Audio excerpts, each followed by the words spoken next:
everyone, here we have it. These are Joy's Welsh Terrier puppies, and they are 5.5 weeks old. So in this video, I am going to start describing what I'm seeing in their personalities, all the differences in looks and personalities that I'm seeing. We will not be starting the puppy picking quite yet, but this is kind of the beginning of that process. This is a super laid back litter. I mean, they are a chill litter. Granted, yes, they are all Welsh Terriers, so they are all going to be crazy puppies, but really a very laid back litter. Usually by 5.5 weeks, they are beginning to be wild puppies, and these guys are still quite calm. So by Saturday, it'll be a little bit easier. You'll be seeing them run around a little bit more than today, just because they're still a little bit younger yet today. I've got a couple hiding. I'm gonna have to go hunt down. So I do still have 3 males available. Sorry about the sun. Let's see if I can turn. I do still have 3 of these males available. The one female is spoken for. Here she is. She is a little firecracker. This little girl is hysterical. Seriously, a funny little girl. Yeah, see, I am full of energy too. All right, so I always like to start out by saying when I'm describing these personalities, every single one of them is a Welsh Terrier and will have Welsh Terrier traits. Here's dark green right here, pink, lime green, gray, dark green, and turquoise blue. I've got one hiding over here and one over there. I have to go get them. Alrighty. Sorry, had to go get them all. So they all are going to have the traits of being a Welsh Terrier, obviously. But what I have found in the past is that sometimes people have maybe just had like one Welsh Terrier and they think that everything about that dog is in essence what a Welsh Terrier will always be like.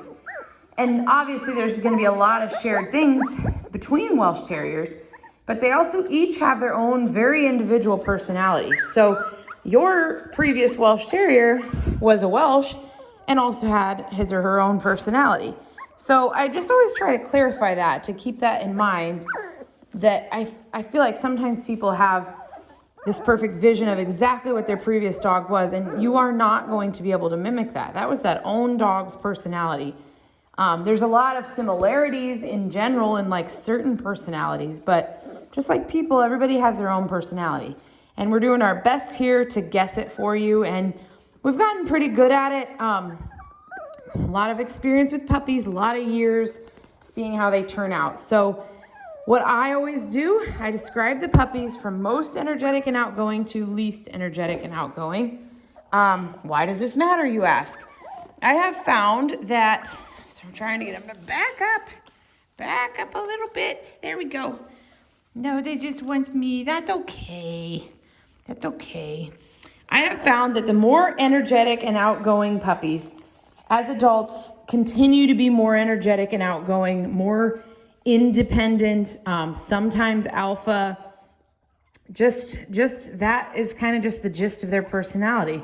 And the more laid back and quiet and shy ones are more laid back and quiet and dependent and non-alpha and just not quite as keyed up sometimes. Now, the first couple of years, they're all going to be wild, crazy, keyed up Welsh Terrier puppies. I sometimes have people that don't want the quiet ones because they're afraid they're going to be a quiet and shy dog and won't be playful, and that could not be further from the truth. This is black right here.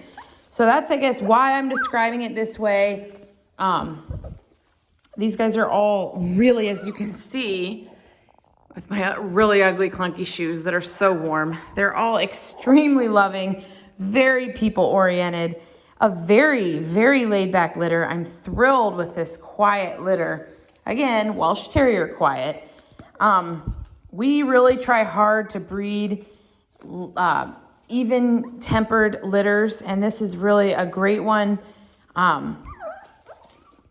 Anyways, yeah, they're a great litter, and genuinely, you can't go wrong. Seriously. It's going to be tough for you guys with 6 males to pick. I'm telling you right now, people always want first pick, and usually the first pickers often tell me it was really, really hard being first pick, and they almost wish somebody else had picked, because you can't go wrong. They're all so wonderful.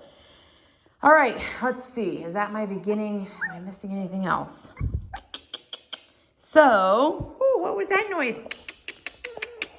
So, my number 1 in this litter is Pink. She's a female, so obviously she's not going to be part of the puppy picking. I don't know if I already said this today. We're just going to be describing the personalities. Saturday, I'll send another video, and you'll be kind of just watching them play. And then we will start the puppy picking, and I'll have directions for that in the email too. So my male that is number 1 is Gray. He from most outgoing to least outgoing. Where are you? Gray. Here is Gray. He is my most outgoing male. He's usually a lot braver than the other ones if there's kind of a new noise or a new thing that we're adding to their socialization that's something they've never heard before or seen before or felt before. We try to add things into their lives like this to socialize. Him and Pink are usually the first ones to bounce back from being a little bit like, what was this? So that tells me he's just more outgoing and independent. And just in general, he's a little bit more energetic. My number 2 is Black.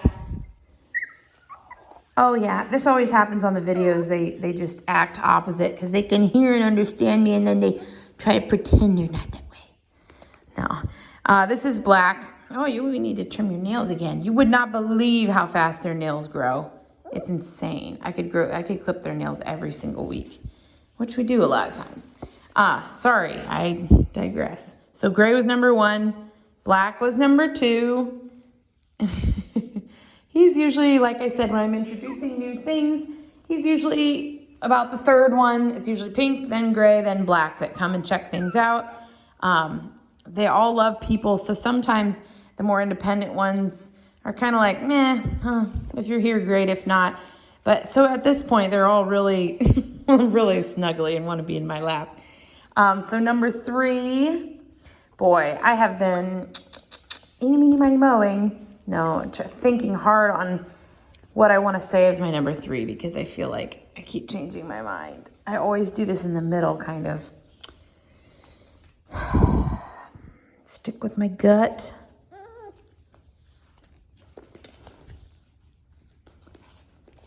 I've been torn between lime green and blue as my number 3. I think I'm going to stick with lime green as my number 3. Yeah, I'm going to do it. Lime green, blue, and dark green are really like my solid middle of the road puppies. They just really are. So those 3, I literally have arrows all over my paper. Like, move him up. No, leave him where he is. Move her up or him up. No, leave him where he is. But I'm going to just stick with it. Lime green is where am I at? 3, 4, again, dark green or blue, 4, I'm going to put dark green, actually. I feel pretty confident. He's just a hair more energetic and outgoing than blue. Blue seems to a lot of times end up just really snuggled up against me. Sorry, I didn't mean to knock you down.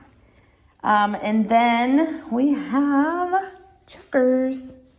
You burrowed down here. Where is Checkers? Yeah, here's Checkers.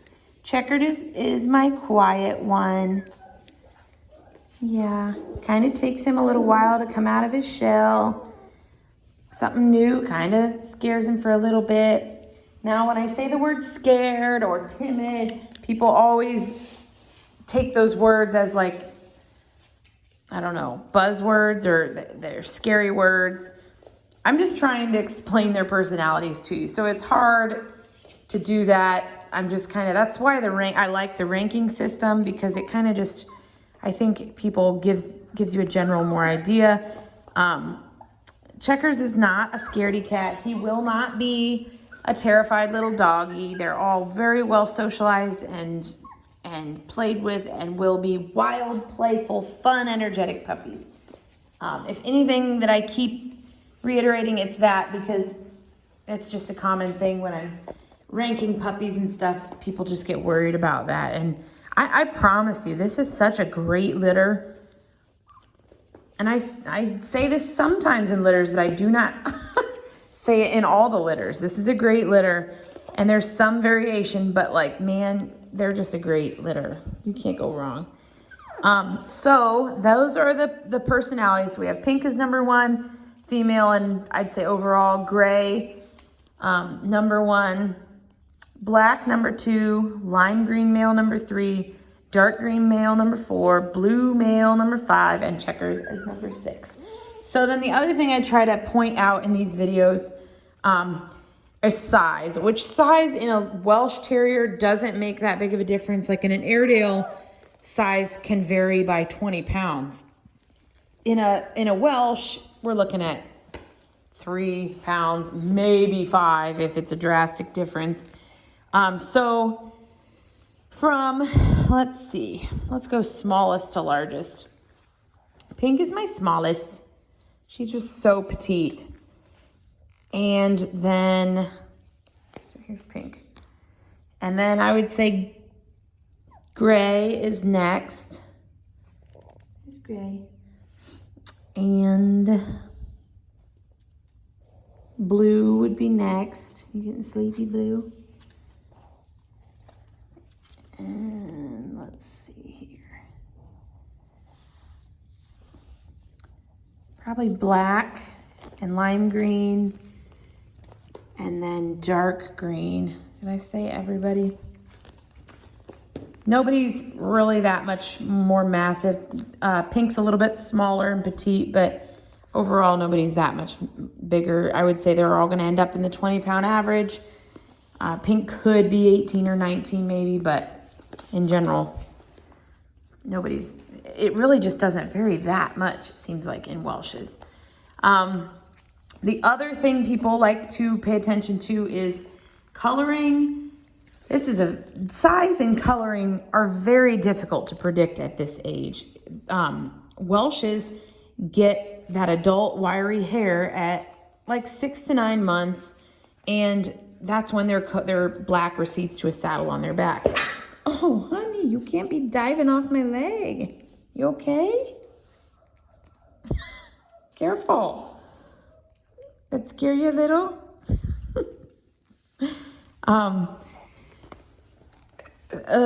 So black and tan and grizzle and tan are the approved colors for a Welsh Terrier. Wow, I'm almost 15 minutes already. Sorry. So they could be either colors, but these guys are all really dark faced. They have been from the beginning. So I would say every one of them is going to be pretty black and tan. I sometimes tell people, like, you can look at the shade of brown on their face, and if it's a little more chestnutty, it's probably going to be more black and tan, which lime green is more chestnutty, but in general, they've always had pretty dark faces, which Joys have, and that usually indicates the black and tan, but you just can't guess. So I'm just going to give you a face shot, and you can observe all those things. This is dark green. He's always had a pretty dark face. This is lime green. Here is gray. Here is blue. Here is checkers. Here's pink. And here's black. See, can't you see how sweet these guys are? I know that's hard to pick when they're just sitting. And I'm sorry, it's just an age thing. They'll be better by Saturday. But it's also better than them running like maniacs, trust me. They're just a sweet litter. Not all litters do this to me. They don't all just want to huddle next to me the whole time. So anyways, if you're still listening, congrats. You made it to almost 16 minutes and you are dedicated. So I will have another video on Saturday and an email to go with it, and we'll start the puppy picking from there. So happy Thanksgiving, everyone.